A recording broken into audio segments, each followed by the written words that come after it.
Bonjour, comme promis, on se retrouve donc pour le troisième épisode de notre série Et si on se prenait pour un vulgarisateur scientifique, consacré cette fois-ci à Wolverine. Numéro somme toute spécial puisque c'est ce personnage qui m'a donné envie d'attaquer les comics sous cet angle. Il faut dire qu'il permet de brosser des éléments et concepts qui permettront d'adresser tout un pan de la pop culture super-héroïque en une seule fois.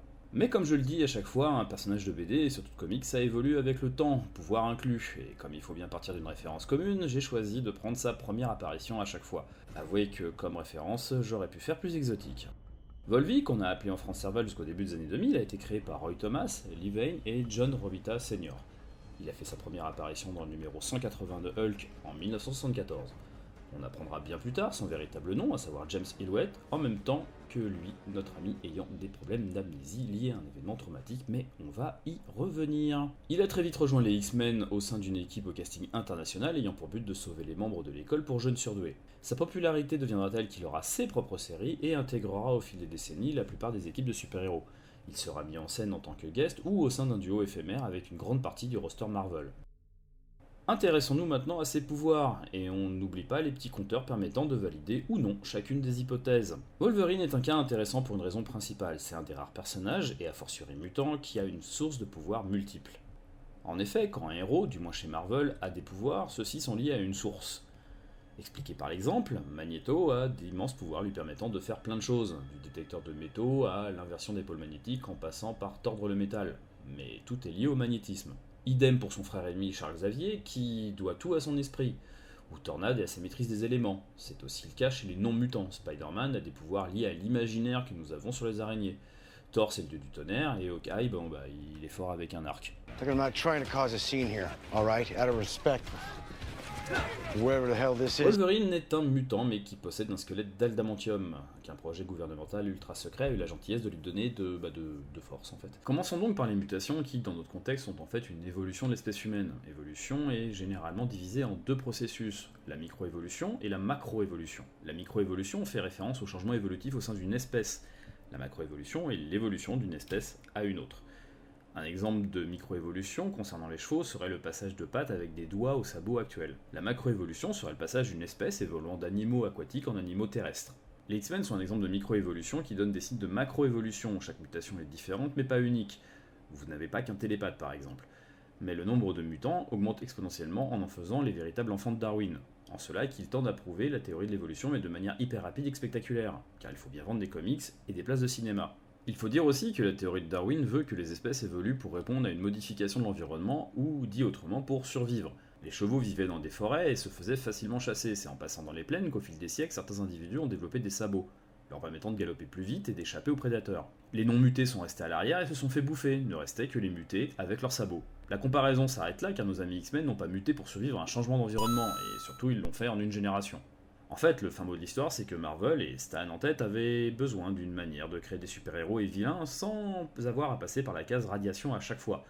Ils sont tombés sur un article scientifique et ont pris l'idée, lui ont collé les droits d'auteur, et dommage pour DC Comics et les autres pour faire pareil.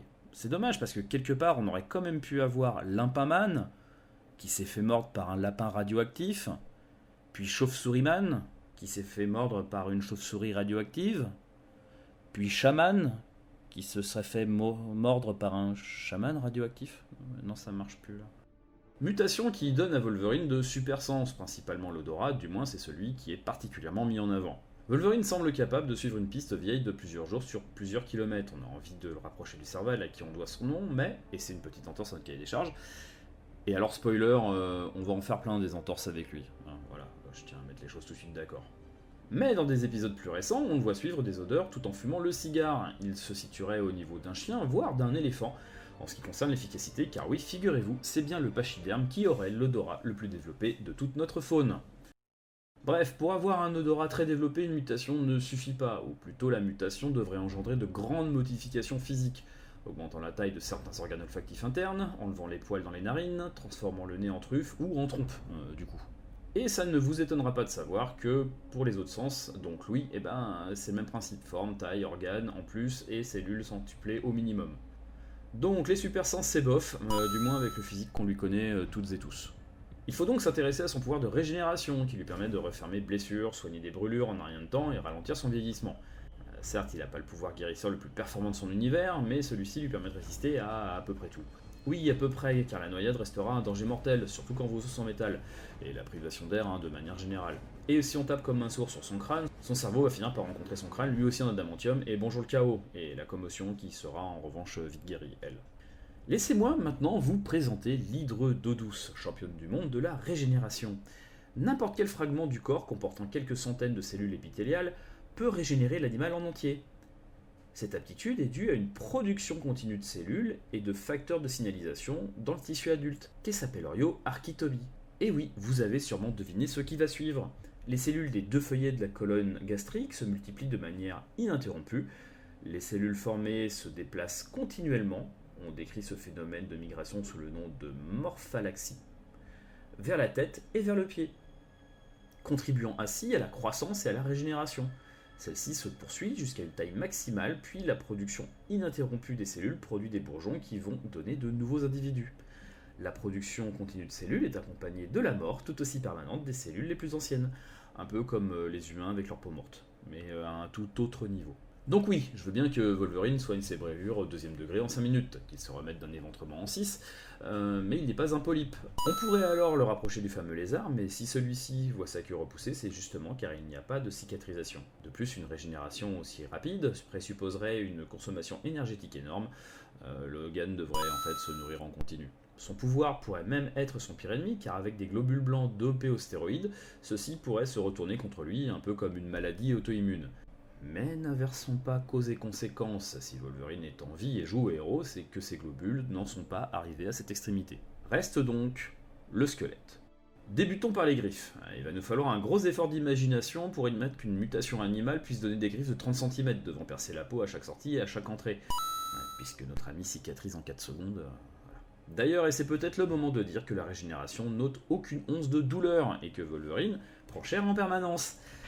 Car je suis pas persuadé que la guérison instantanée se fasse sans douleur non plus. D'ailleurs, parenthèse dans la parenthèse, cette immortalité virtuelle permet aux auteurs de lui faire subir tout ce que les autres personnages ne peuvent endurer. Je dis ça parce que ça peut paraître un peu étrange qu'un héros surentraîné aux méthodes de combat, la stratégie commando, tout ça, se prenne des ruines pareilles. Ça permet de montrer la puissance et la cruauté d'un vilain, à moindre frais et sans mettre en danger la survie d'un personnage plus humain, comme Cyclops ou Nightcrawler. Tiens, d'ailleurs, un autre dont on a arrêté de traduire le nom au passage. Fin de la double parenthèse. Des griffes donc qui vont nécessiter tout un système musculaire et ligamenteux dédié. En quoi cela pose un problème? En rien en fait. Du moins si on part du principe qu'on peut avoir une mutation avec des griffes. On peut bien imaginer qu'elles arrivent avec full option. Bon, maintenant le squelette en lui-même. Il faut se questionner sur l'injection du métal, pas tant la méthode que sur le résultat. Difficile d'imaginer l'alliage liquide et donc en fusion éviter poliment tendons et muscles.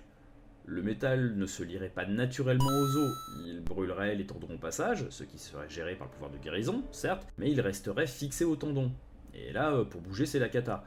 Donc notre ami buveur de bière serait figé dans la position dans laquelle il aurait subi l'aberration. Bon, maintenant il faut faire un focus sur l'adamantium. Nouvel écart, puisqu'on doit chercher des références plus récentes pour pouvoir aborder le sujet. Car oui, l'adamantium est un métal fictif, tout comme le vibranium. Il semblerait donc que l'adamantium soit un alliage de plusieurs sources. Il semblerait qu'il soit composé en partie de vibranium, tout aussi rare puisque métal extraterrestre disponible au Wakanda et en Antarctique. Enfin, rare... Voilà, merci Stan. Et là, nous avons un scientifique russe qui va pas du tout être d'accord. Dimitri Ivanovitch Mendeleïev. Qui nous a pondu une horreur de beauté scientifique, un tableau qui représente tous les éléments chimiques ordonnés par numéro atomique, croissants et organisés en fonction de leur configuration électronique. Par électronique, il faut bien comprendre les électrons, et pas une carte mère. Laquelle sous-tend leurs propriétés chimiques. Ce que ça veut dire pour nous, c'est que le vibranium doit se placer quelque part dans ce tableau. Spoiler, c'est un métal fictif, comme on l'a dit, donc il s'y trouve pas dans le tableau. En fait, d'après les scientifiques, c'est l'osmium qui s'en rapprocherait le plus, mais de très loin. Car métal le plus dense connu. Et je rappelle que le but du tableau est aussi de pouvoir trouver les propriétés des éléments non connus. Et à part l'osmium, il n'y a pas. Osmium qui est principalement utilisé en alliage pour des stimulateurs et valves cardiaques, mais aussi pour des pointes de stylo plume. Voilà. Principalement utilisé en alliage car son oxyde est extrêmement toxique. Et c'est quoi un oxyde? C'est le point de départ en fait de production de métal par réduction. Donc l'oxyde de vibranium serait lui aussi extrêmement toxique, mais le serait moins ou plus du tout une fois rentré dans la composition de l'adamantium. Mais ce dernier peut-il être toxique? Il est difficile de savoir sans connaître la composition exacte d'un truc qui n'existe pas, je vous le rappelle, donc bon voilà, fin de l'histoire quoi. Mais le système immunitaire surboosté aiderait sûrement notre bon Logan à faire comme si de rien n'était. Voilà, il en est fini de cet épisode, et je pense qu'il en est aussi fini de cette mini-série sur la vulgarisation scientifique et les super-héros dans les comics. Bah comme toujours, un partage ça fait plaisir, et puis ça permet de travailler correctement avec l'algorithme YouTube. Donc n'hésitez pas à partager, commenter, liker, voilà. Et puis bah, je vous remercie d'avoir regardé la vidéo jusqu'au bout, et puis bah, je vous dis à bientôt. Pourquoi, je sais pas, mais à bientôt.